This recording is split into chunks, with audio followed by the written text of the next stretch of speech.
In C programming, we write an if condition something like this. If, and there's a bracket with a condition,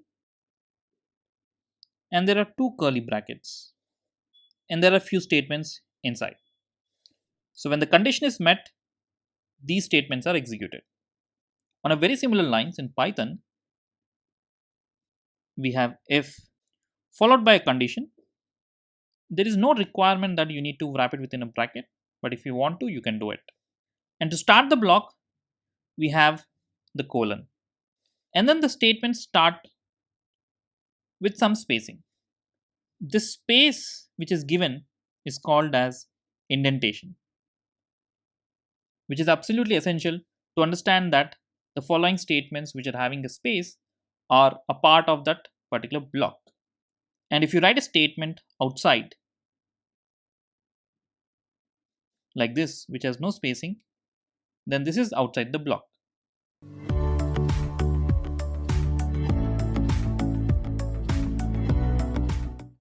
To learn about conditionals, let me take two variables a comma b. Let's give them 10 and 20. So this is a simultaneous assignment where you could assign two variables with two values simultaneously. Now let's define the if block. So if a less than b. Now it is not mandatory that you have to wrap the condition within the brackets. It's really optional. If you want to, you can wrap it, otherwise you leave it. I'll leave it now. Now to start the block, we give the colon, and as you press enter, it automatically gives a space. This is called as indentation. So here I would say message equals a is less than b, and again hit enter. Let's print message. All right, now let's save this and run it,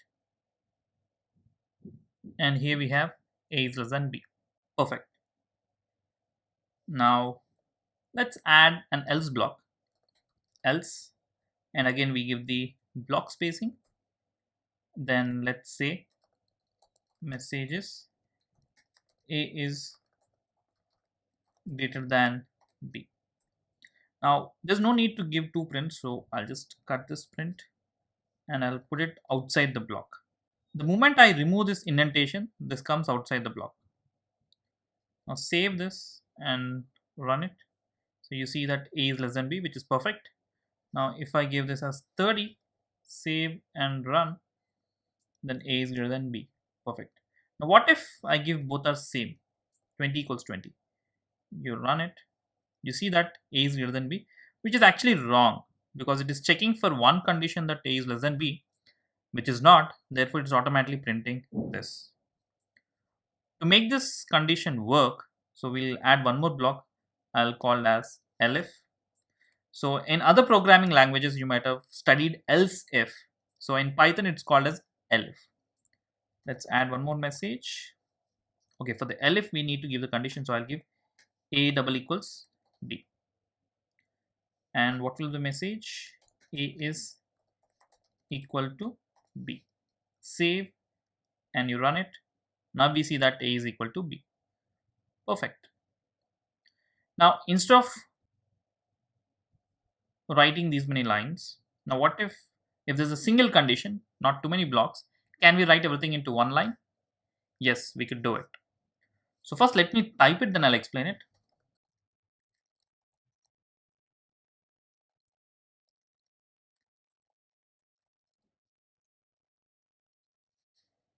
Yeah. Now here we have a message which says that a is less than me if this condition is met. If the condition is not met, then you need to pick up this particular statement. So this is one line notation for an if block. So if I run it, you will see that a is less than b, which is actually right. Perfect. Now try these questions which have appeared in the interface.